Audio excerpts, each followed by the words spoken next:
You're listening to the ADHD Heroes Podcast, a podcast where we speak with the heroes of the ADHD community, namely educators, mental health professionals, and of course, those with ADHD themselves, to gain insights, tools, and most importantly, inspiration towards succeeding and thriving with ADHD.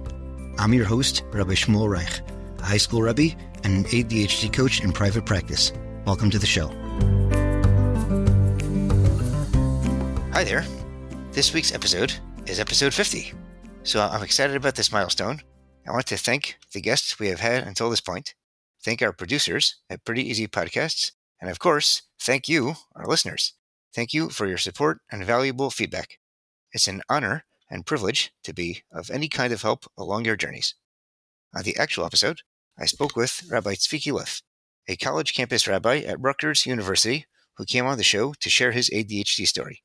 We discussed the challenges he had in elementary school, as well as what worked well for him and ways his parents and teachers were able to help, why it is harder to learn certain basic skills that are taught in elementary school when one has ADHD and what can be done about it, his coming from an energetic family, the value of physical movement for him, what worked well for him in high school in Waterbury Yeshiva, including the fact that there was no pressure to cover a specific curriculum, so there was an opportunity to pursue whatever piqued his interest, his medication journey, the way he learned skills of Gemara after high school through understanding how his brain works and needs to learn, including the value of clarity of each point in sequence, the value camp had for him, how he developed and learned note-taking skills to help him in his studies to become a rabbi, including flowcharts and mnemonics, strategies he uses today, and a lot more. In this episode, I chimed in with more points and additions than I typically do. The reason I did this is that Rabbi Tzviki asked a question and made some other excellent points that I thought were worth fleshing out further. If you did or didn't like this, I'm always happy to hear feedback, though I'm more happy to hear feedback that you liked it, because I'm human and stuff like that. Scheduling note. 2 weeks from this Thursday is Tisha B'Av, so next episode, instead of being 2 weeks from today, will be 1 week from today. Quick shout out to the Chinuch Today podcast, hosted by former ADHD Heroes podcast guest, Rabbi Yerachmiel Garfield, and on to the episode. Enjoy! Okay, Rabbi Tzviki Liff, welcome to the ADHD Heroes podcast. I'm excited for our conversation today. Yeah, same here, Shmuel. I've been following your podcast a little bit, and looking forward to doing this talk today. Okay, great. Me too. Let's start off with a little bit about yourself and your background. So I grew up in Brooklyn as part of a nice, large, energetic family. Went to yeshiva in Brooklyn. The experience I think that you'd imagine for a kid with ADHD or ADD, however you want to label it, Right. And went through the yeshiva system through 8th grade, 9th grade, different yeshiva, 10th grade, different yeshiva. Now here I am today. Okay, let's dive into some more detail. What's the earliest memory you have that you associate with ADHD, either your own, family members, or both?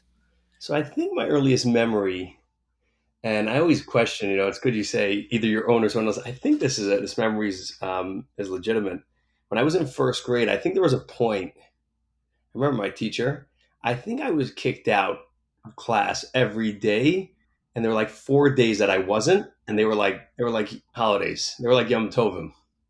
Oh gosh! Over what span of time? The whole year? I think it was the whole year. And there's certain days that I have specific memories about, what went on that day. But that was like my earliest memory of like really not being able to stay into class. Oh gosh! What did that look like? And how did that hit you? I didn't think much of it. I was just too much energy and always calling out and screaming an answer or screaming at someone across the room. It was just, that's who I was. Just making a little extra trouble. Oh gosh, what did the rest of elementary school look like? And were there things that were, in addition to things that were difficult, were there things that were easier for you? Elementary school, in general, I had friends. I enjoyed elementary school. The different parts of academics, we could get into each part specifically. What was harder, what was easier. They varied in different parts and different teachers as well. I remember throughout a lot of elementary school, my mother had a system. She said she would make up with the teacher and really me that I had like a special chart that I'd bring over to the teacher. And it was like a check plus, check minus system. Right. And I would give it to the teacher every day. And the teacher would like mark off in like 4 different categories how I did. And I think there was some reward system or some sort of prizes, or maybe just not punishment. I don't remember exactly, of something that I would get. So, that was definitely needed, that system. And there were different rebbeim, different teachers. I remember in fourth grade, I had a rebbe that was very accommodating. He had special code with me. If I just needed to walk out for any reason, I just had a free exit pass. Oh, that's great. What was it? What was the I think it was code? some code word. I really don't remember.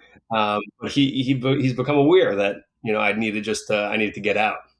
So, and he was That's more than great. okay with that. What were some of the other things that Rabbi or teachers did that were effective, that were helpful? I don't know if anything specifically in regard to like behavioral. Nothing stands out. How about academically? You said like certain teachers were better, some certain teachers were harder. Yeah, I remember in that same fourth grade class, the teacher was very accommodating academically. She used to like give me something different, and made something easier for me here, there. It's really, again, the only academic thing I can think of is that I remember is different, but the journey was definitely different. Right. What were some other, I guess, elementary school highlights? Things that worked well, things that didn't work as well. The following along, and this, I thought we'd get to at a later point, but once we're in elementary school topic, as I've gotten older, I've asked a bunch of, people that either higher ups, principals, or people running organizations that I've assumed had ADD. I brought up my different questions with them. And my one question that, I think affected me, and I think I haven't, it's my take with my question. I'm still like, I don't have the answer yet. Is that the hardest thing for a child, I think, is to really develop the skills in elementary school. Once it can know certain skills, so an ADD kid can just run with those skills, but so many new skills need to be developed, especially in the morning in Gemara, Chumash. These are huge. So to learn new skills, I felt was a huge challenge. I was always a little bit behind, and always like I was never like really crushing it like all the way in the beginning, but I was fine with that. It's not something that bothered me really. I did well socially and in other aspects, but that is something that like in elementary school, like we used to have this next word program where you had to know the next word, your finger on the place. I never had the next word. I was never pointing to the place. I was never developing understanding what exactly each step of the Gemara was, how to do it. And it came later on. Right. So you're saying that the skills piece of it was particularly difficult. In hindsight, do you see why? 100%. 100%. I still don't have an answer. I've asked Rabbi Bender the question. I've asked different people. Really, what can you do for elementary school kids trying to learn Gemara? It's hard. Right. But which aspect of it did you find, I guess, didn't sit well with your ADD? I think it's the whatever skills are involved, whether it's the grammar, the translation, the whether it's the following the back and forth of the Gemara. You got to develop those skills. And there's a whole new reading system for Gemara. And these things are always, it's a drain. And it's hard for the kid that can't focus unless he's interested, Right. really to stay locked in and develop that skill. Right. So if I understand it correctly, it sounds like you're saying, number one, before you have that skill, it's very hard for that thing to be interesting, which means naturally it's going to be harder to pay attention with the ADHD brain. That's how it goes. I think so. That was my experience. Yeah, that makes a lot of sense. Yeah, and what were some of the answers you got? I still haven't got a great answer to that one. I still haven't. Sometimes I think I want to spend a lot of time, trying to help that area, but that area of people, but it hasn't been that part of my life yet. Maybe at some point. Maybe. I mean, I guess I would also add when you don't have the skills. So it's not only the learning the skills that's not interesting; it's everything that builds on learning those skills that's interesting. Taking with the classroom, right? The second that the kid doesn't have the skills, he doesn't know what's going on, so he's checked out. Maybe we should do a survey. Maybe you should do a survey on this podcast and ask the listeners, find out how do you build the skills, elementary school, the basic skills. Right. The name of the game is going to be, if we can all conjecture, the name of the game is going to be how to create that interest from the get go. Meaning the standard approach for making the classroom interesting, other than actually making it interesting, is creating a framework where they come in interested from before. So, for example, it's easier, like you're saying, it's easier once you have a measure of skill already. So you tell kids we're going to discuss, you tell a kid before class we're going to discuss these 3 steps of the Gemara. There's going to be a question, there's going to be an answer, there's going to be a proof. And then they come in, they're not coming in cold, they're coming in with some background. And as things come in, they become, they're filling in blanks. So their interest has already been piqued. But like you're saying, you need a measure of interest coming in before. That's one piece. The other potential piece is when you have anything that you can feel accomplished along the way. So incentives are good, but only if they're tangible, and the sooner the better. That's how the ADHD brain is going to work. So even if you're a kid, you're following along and you got like I don't know, a star or a sticker or something for every step or every something, that can help. But like you're saying, the technical side of it, make the technical skills are going to be much harder, even with those in mind. That's it. Sign me up. I'm joining your yeshiva. Oh, let's go. I want in on that system. Oh, great. Okay. That sounds Oh, sure. Yeah, I mean, with coaching, I do that, but you gotta part of the skill with coaching is then you have to pitch it to the Rebbe. In my own class, I can do it, but for people who are not in my class, yeah, that's what you gotta do. Number one, you have to know what you can do, and number two, you got to be able to communicate it to your Rebbe or your teacher, which is not always easy. The other side of things is to make things fun and interesting by their very nature, meaning whatever skills you're teaching, if you can, we like to use the word gamify. You make it interesting that way. Get the competitive juices flowing.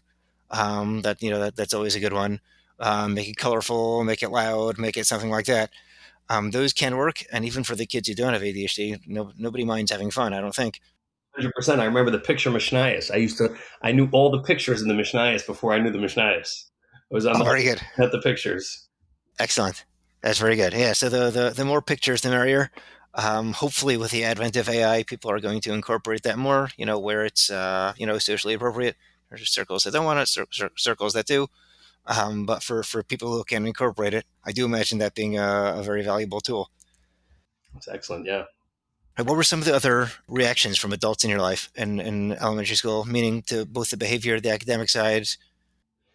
So as I said, I come from an energetic family. A lot of my siblings, there was nothing new to my parents. I just, I joined the crew, which I think had a good aspect. I wasn't the black sheep in any way in that, with my energy, my, me not being in class, me being in class. The whole school system knew about us already. So there was no like negative energy towards, just that's what we got to do. Right. As an adult looking back, how valuable is that? I think that was great. I think it was good. I think it's a huge deal. Yeah. In the school, a kid causing trouble is a kid causing trouble. Yeah, yeah. But in terms of it not getting in your head and not becoming, an identity, I'm the troublemaker. It's more like, yeah, we're a rambunctious crew. It is what it is. I mean, Exactly. is that how you reacted? Is that how you felt about it? So in our family, yeah, Right. definitely energetic. Is there something you know now that you wish you could have known then, those years?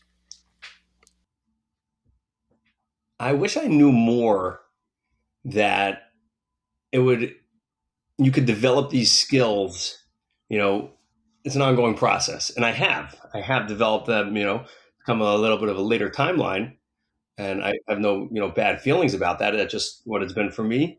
And I wish there was more like I knew like it's okay. You'll be a year, whatever it is, whatever the schedule is back, but like you'll get them. You'll get there. Keep working at it. I'm sure if I Got it. was in your with your system, it could have been a little quicker, a little better. But you keep working at it, they do come. All right, that's good. I mean, you're saying that you had this sense that not that this is hard for you, so it takes longer, but that this is hard for you, so it's not for you. But in hindsight, you realized you could do it. It just takes more time and maybe a different approach. That would have been good to know back then. Yeah, really, really doing it in your own way as well, in a more of a personal way. Maybe the way that it's being explained or framed to you, you might need something different. Yeah. What were some of the other impacts of your lively sibling crew? That's a good question. We were definitely created. It created us to be very close as siblings, which was great. Um, and the whole liveliness, made me look towards the summers, made me look towards recess, look towards being active. Until today, like physical activity, it's great. I feel better. I feel great when I do it. Right, for sure. It Yeah, helps me. It helps me process. It helps me get going. both in terms of getting started. It sounds like, meaning getting your brain, turning your brain on. 100%. Right. What 100%. else? What are some of the other benefits you feel from that? Just exerting energy. I feel like I have this little bit inside of me. Like I need to be moving. I can't be to now what I do. I meet with a lot of students in Rutgers, a lot of Jewish students, and sometimes I'm sitting in the same seat meeting students for a few hours. And towards the end of the day, I'm like, let's go for a walk. I gotta move. Oh, that's great. Do you learn well while walking? I probably learned better sitting, but I had to have walked. I had to have walked. I have to have done physical activity or like exerted myself a little bit. But if I'm walking, there's too many distractions. Walking in the streets, there's like street signs and things happening. I can't focus. Oh, interesting. Got it. So meaning it could be that in theory the movement could help you within the learning process, but not practically. There's too much going on. Right? Yeah, exactly. Oh, I got it. Okay, moving forward a bit. What was high school like for you? What changed at that life stage? Yeah. So high school. At first, I was in a yeshiva in Staten Island, which was the same thing. It was hard to sit in class. I used to help the lunch delivery guy bring the food in. I became friends with the guy in the pizza store. He would give me free food when I was there, um, and it was that same system of similar to elementary school, different rebbeim, for different subjects, and teachers had different things.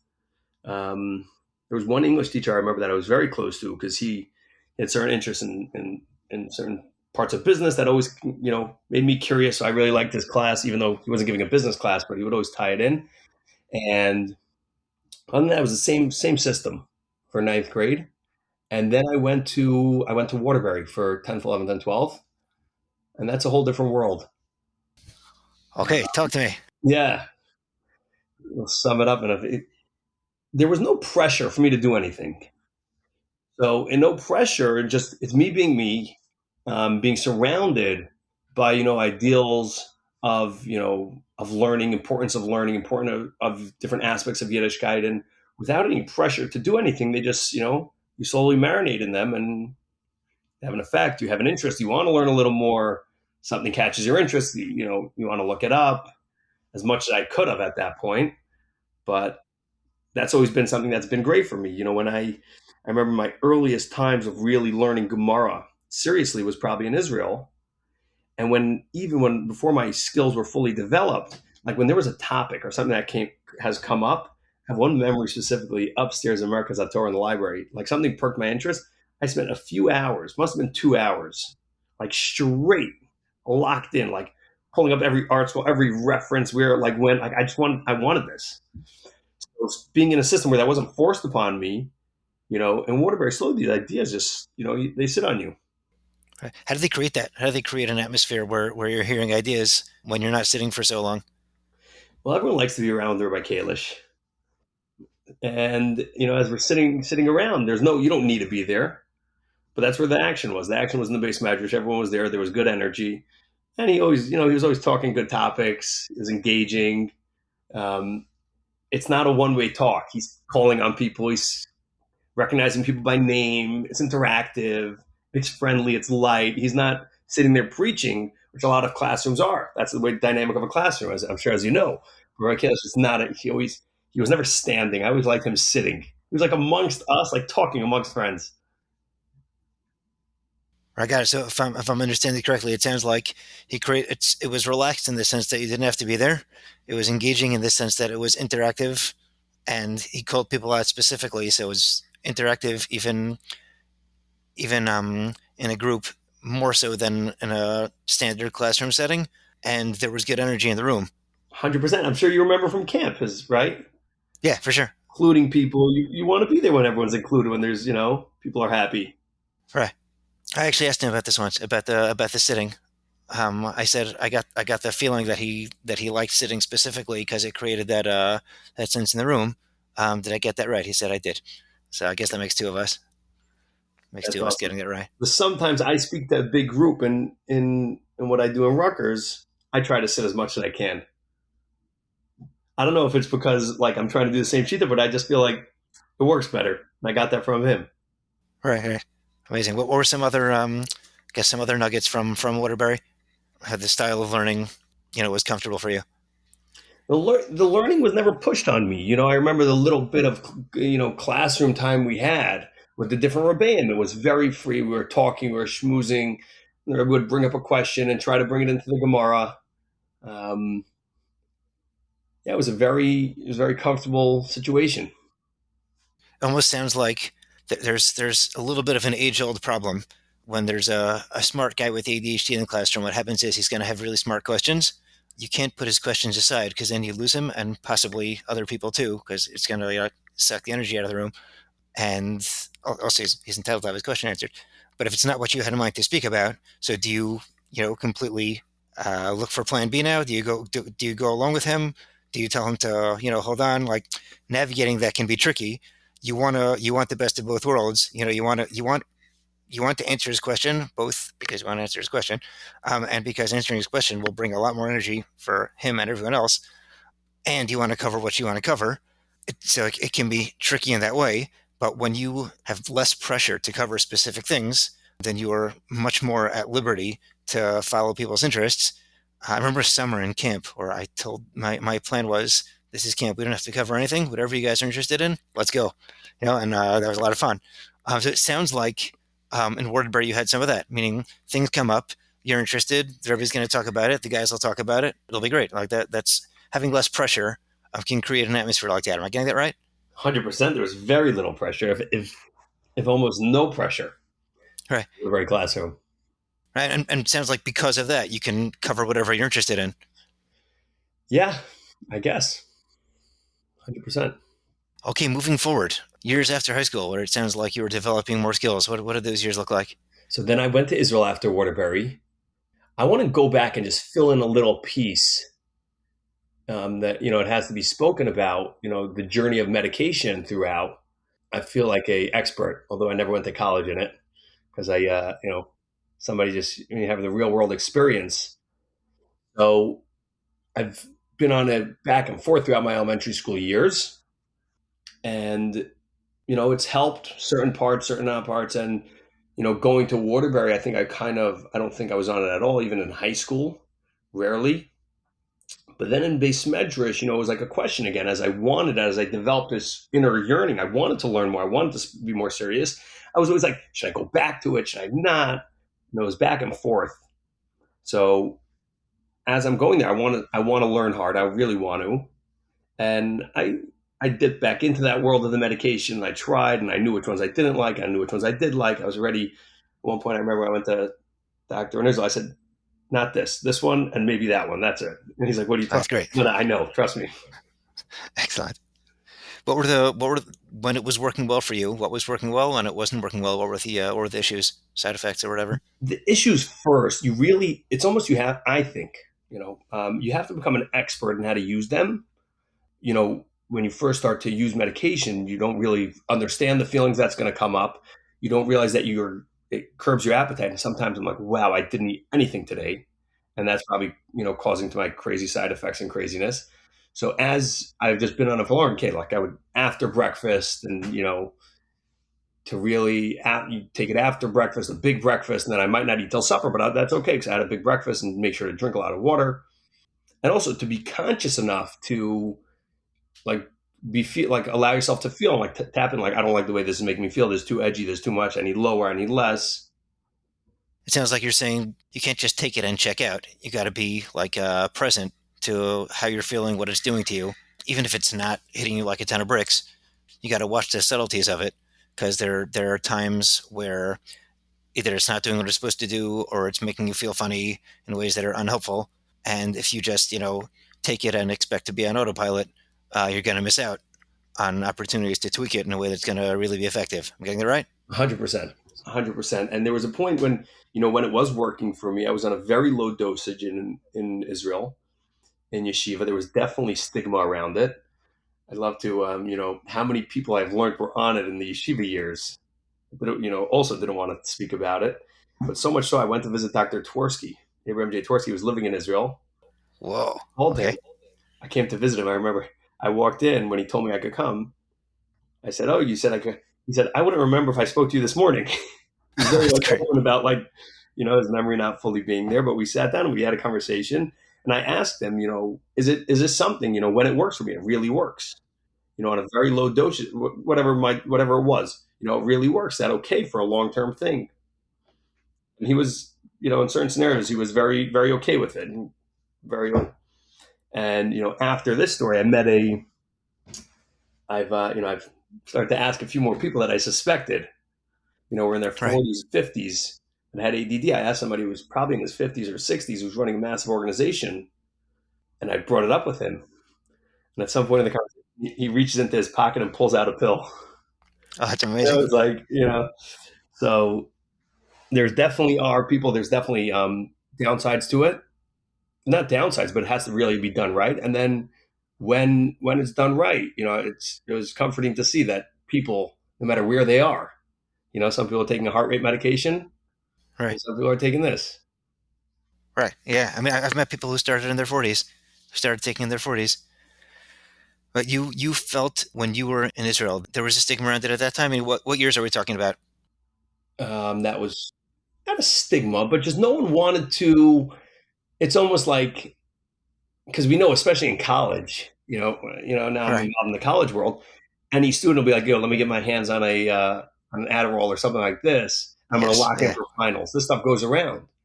Yes. So they know if you take a big dose, it's gonna lock you in, and you'll be Superman. Right. But I believe that anyone who's taking it daily, you don't want to be Superman daily. You're locked in. You can't focus. You're not social. It's horrible. Right. You need that perfect spot where it's gonna. So therefore, same in yeshiva. I think that if people see the top guy in yeshiva, of course. What do you mean? Of course, he's got the bills. Oh, that's funny. Oh gosh. Okay, I'm hoping that wasn't a thing. Meaning, and the way it is used in colleges, I'm hoping that. I mean, no. Okay, that's good. What skills did you pick up in those years? In yeshiva in Israel? Yeah. So slowly, when the more I've done it at my own pace and learned any of the skills that were needed. I was just learning, the Gemara skills on my level. I always used to like to joke. As I was going through yeshiva, I've slowly learned that I would share, the classic yeshiva share system didn't work great for me. I'd get lost. I wouldn't know what's going on. I wasn't prepared for it. And I used to say, it's important that we understand the Reb Nachum before we understand the Gemara. Right. Okay. We're learning backwards. And so often my brain wouldn't be able to go forward. I don't get the basic steps. I can't go. I don't know what you're talking about. Right. And so some of the skills in the real world were to learn and make sure everything's clear on the earliest of levels. And if you have a question, you can't go forward. Not because there's no point. You're not learning any. I don't know if that's considered learning great Torah. Every step has to be clear. And as that's become more and more clear to me, after many years of yeshiva, I started, with Eli Metz. I was learning with him after I left Israel. And we used to learn the simplest learning probably of my life to that point, and it was the best. That took many years of being in Israel and through a lot of shiurim to understand that was the best.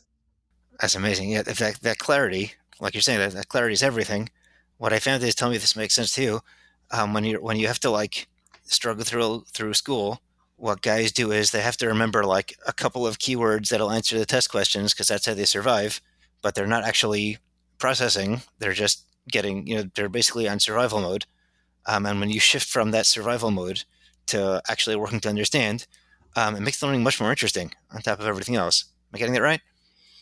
Yeah, 100%.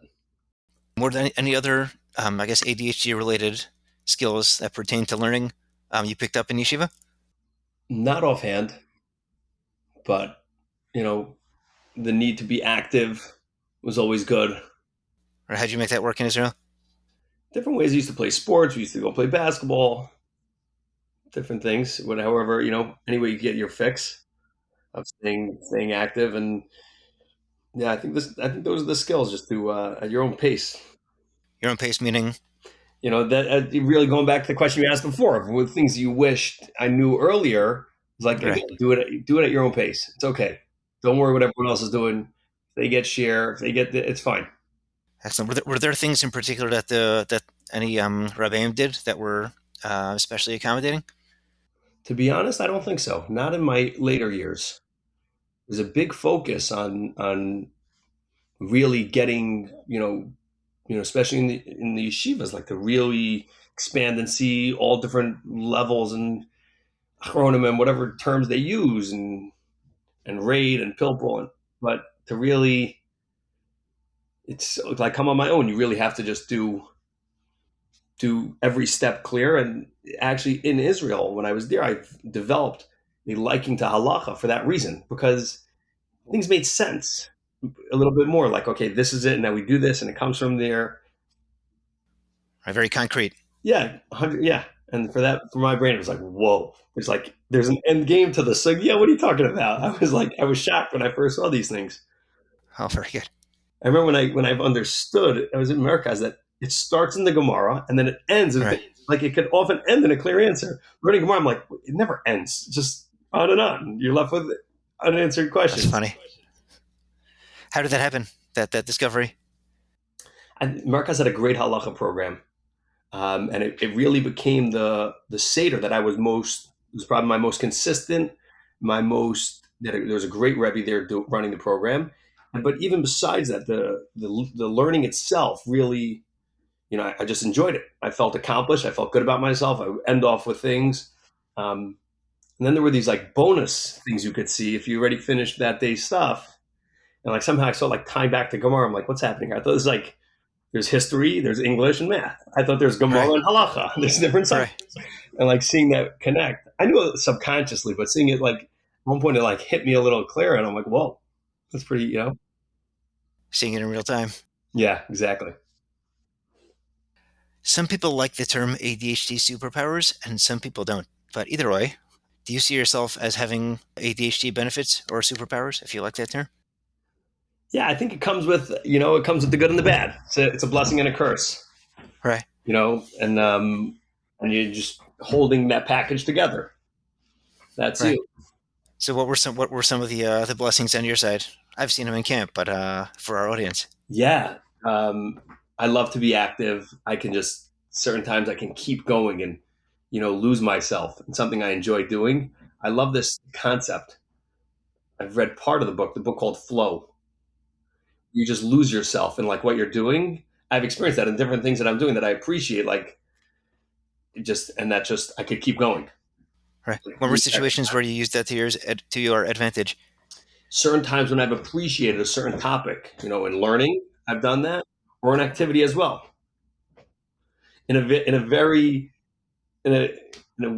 This past summer, I was in Montana. I was with a few people. We were up on a mountain, and we were picking huckleberries. And I can't Nice. explain why. I was having so much fun.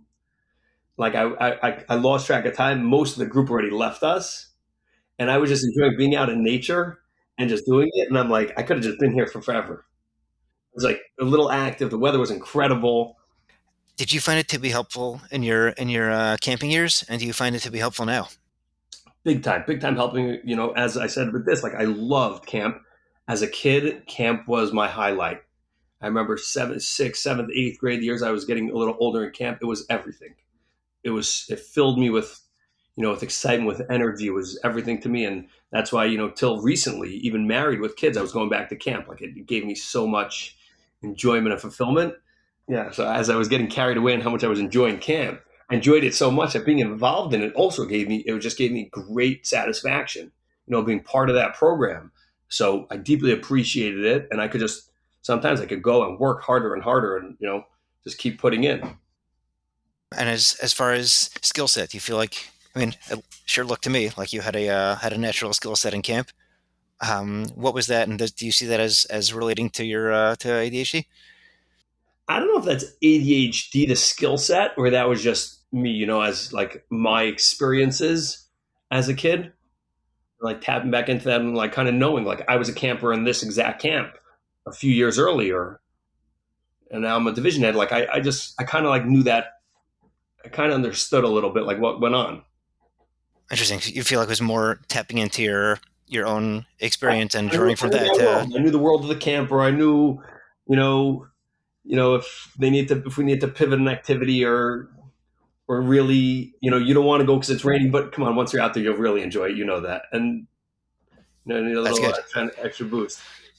That's good. But that sounds like your own experience as a kid, with all the color that it had, is something you can share with another generation of campers in a way that someone who didn't have that same experience wouldn't be able to share. Am I getting that right? Yeah, perhaps. Yeah, I don't think there was like I never spoke over any skills with anybody about this.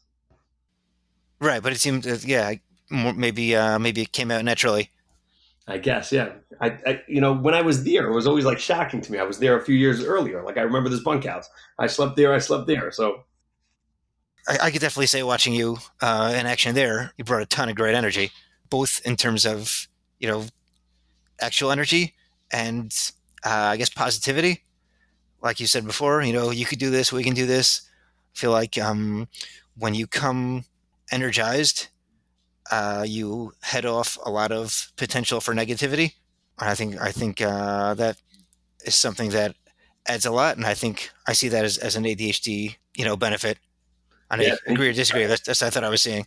definitely. Do you find that in your current role also? So yeah, in my I'll say one thing. I'm learning with a lot of students in Rutgers. Um, I think one of the benefits that it should have been mentioned was this kind of freshness and excitement that if I was ever doing something and I would get a little more excited about it, leagues, like I would love it. I enjoyed doing it myself or any of the activities I remember doing. So I would come with, my excitement. And I think that that rubs off.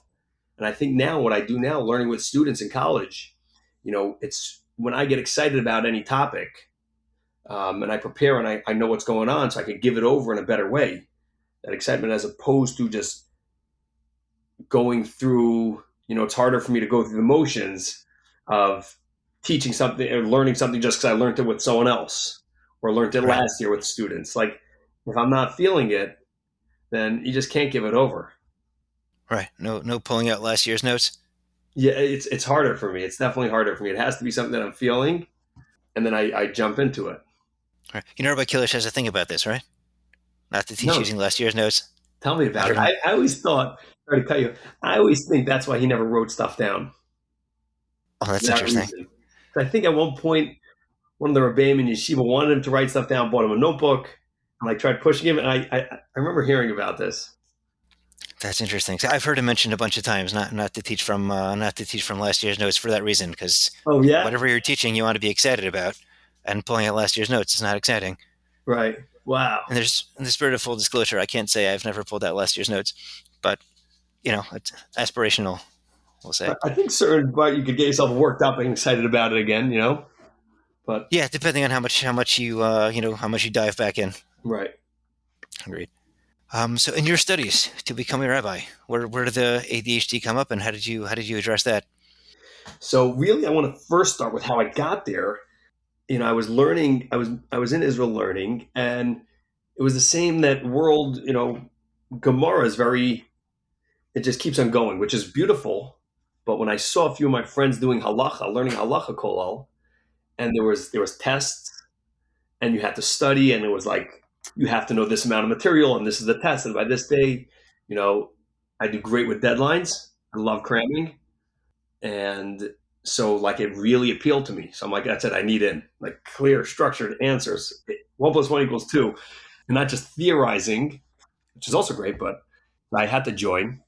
I jumped right in for the next year, and it definitely at some points I was so excited about the learning. This was like I was eating it up. And then some points it was very hard when I had to study mass amounts. It was very challenging. Right. What'd you do? I tried everything. I tried making different note systems, and I've developed through this. I've developed different, note taking skills and how I take notes. Very boxy, and I took a course on how to take notes. Ooh, tell me more. What are skills people can take away? Um, Skills you've used that would have been effective? what's really helped me to understand information, my notes from my time in Israel is I would make these like flow charts, starting the Gemara, Machlokas, two shitas, and then like arrows, just following a flow chart of like what everything is, and very clearly, as least words as possible. And That's very good. it feels great when you can hold the paper up and you have it, but also it really helps you.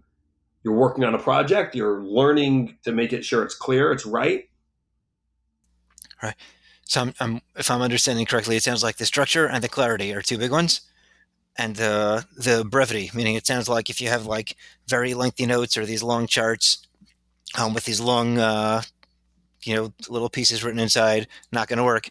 The bullet point style, it sounds like that was much more effective for you. 100%. And then I would make mnemonics. I would make, I think it's called, right, little memory bits. I had little memory bits. Oh, that is amazing. Yeah. I had a little memory to remember this, that, and some of them were very goofy and just whatever I need to remember them. And goofy is big. Yeah. Right, goofy is big. Silly goes a long way. 100%. Yeah. I've tried different apps, towards the end. I think towards the end of me being in the call, ChatGPT was starting up, and I found this voice memo app. I forgot what it's called, voice notes maybe. And I was trying different apps to like record myself and then have it transcribe it.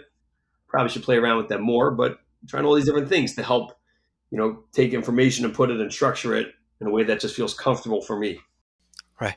Well, that's great. So if I can zero in on that for a second, arranging information in a way that resonates with your brain, I think that's key and very idiosyncratic. Am I right about that? Meaning what works for you isn't going to work for the next guy. What works for him might not work for you, or it might, but zeroing in on the fact that it's got to be working for your brain.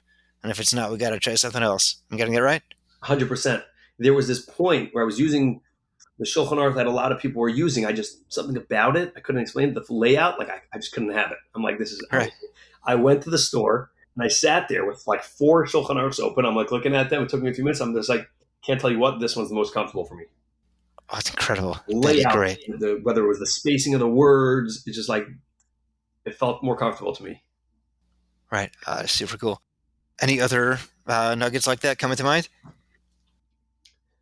Something that's popping into my mind now is just that there's a lot of different things like this that like could be done that I've done for like, that help. I don't know if it's an ADD thing. And, when people like to label things, this is ADD, it's not ADD. I don't know what it is. This is my experience. So whether or not it's ADD that makes me like that, the layout of this book and Shulchan Aruch more, I can't tell you, but it works for me. At a certain point, I liked learning from a shtender because for some reason, paper flat and me bending over was so uncomfortable for me. Like if I'm in pain and whatever, I don't want to be here. So shtender, it's like at that angle, something about that angle of a shtender, it's like, this is beautiful. And is that ADD? I don't know.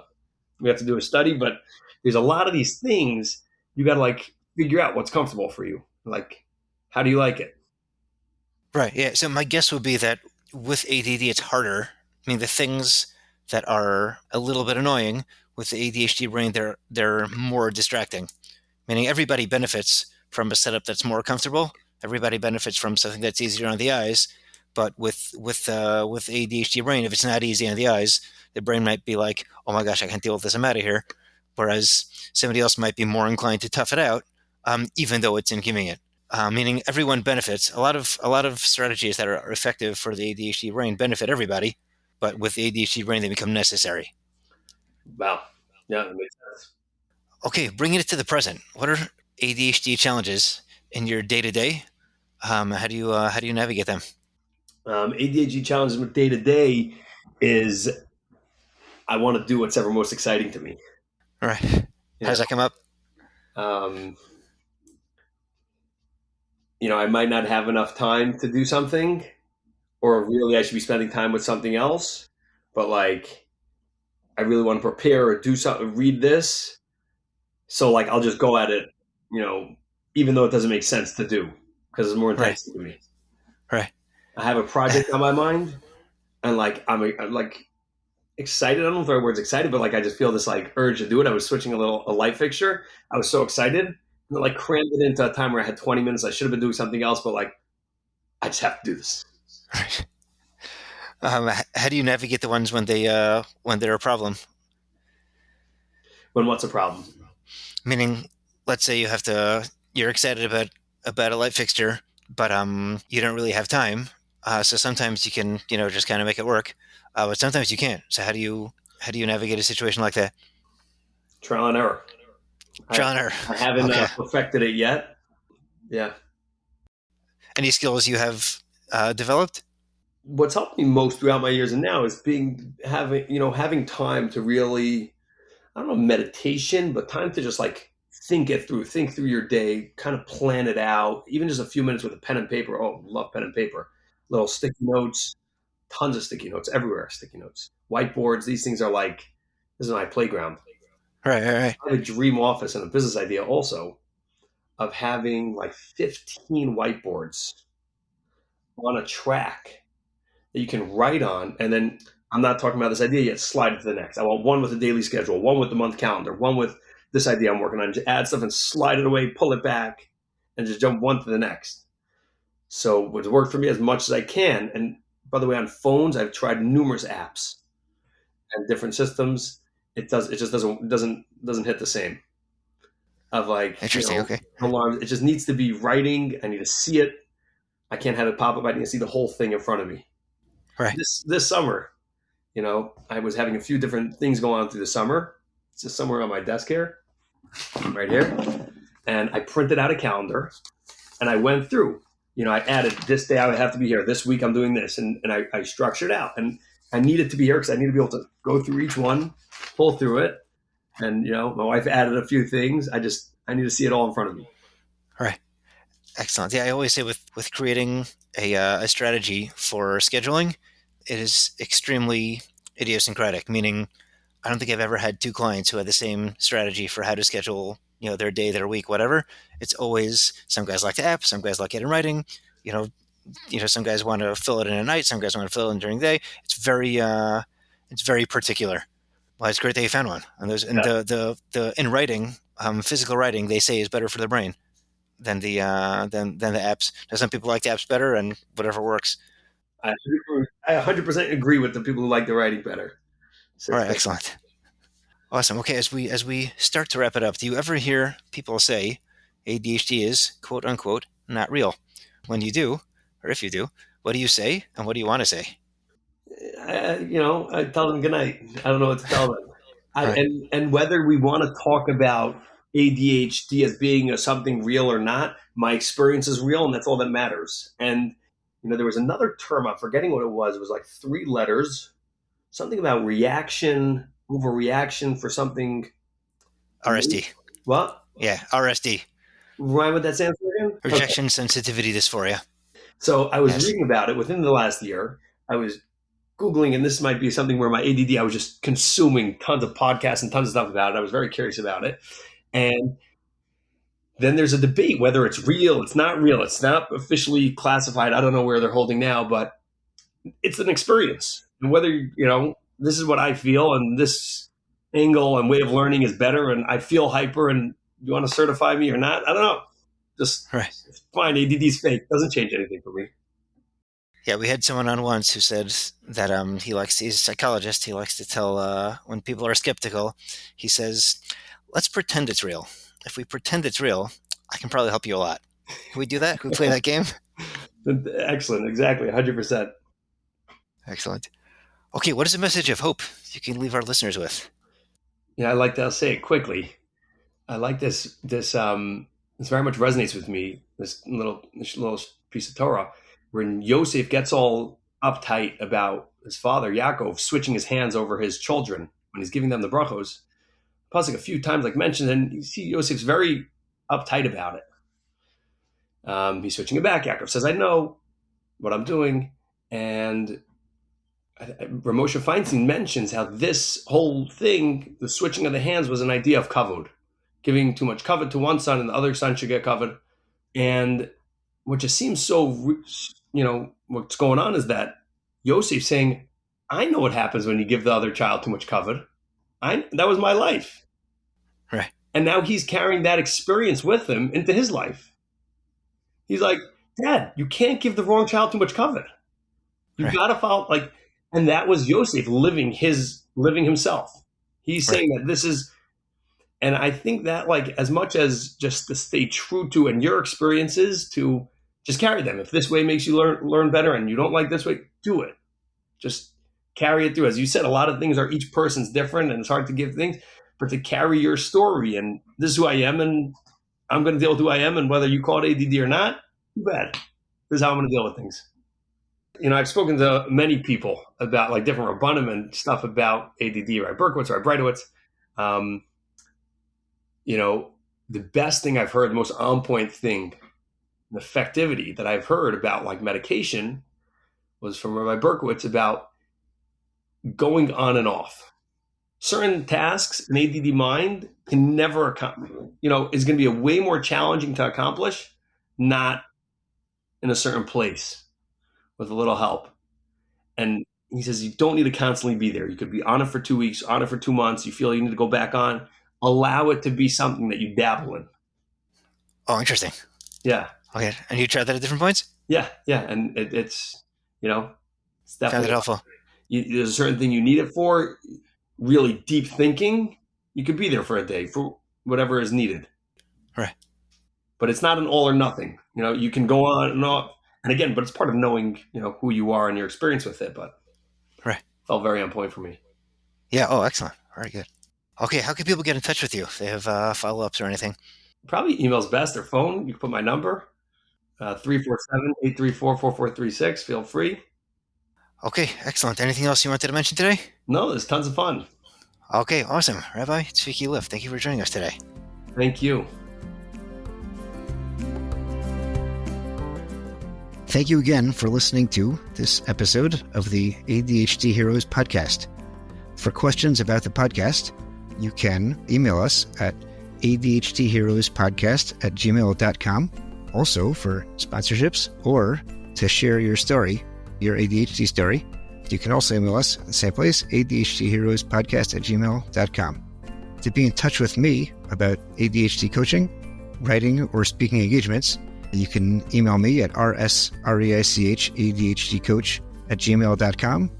Be sure to check out my website, rsreich.com, adhdcoach.com.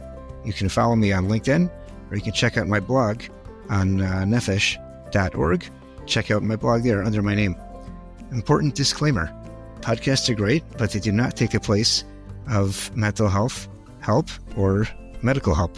So if you need help with mental health or need a doctor, be sure to be in contact with some of them. Please, if you like this show, please rate, review, and share with a friend. That's how these things get out there. Thank you again for listening, and thank you to our producers at Pretty Easy Podcasts.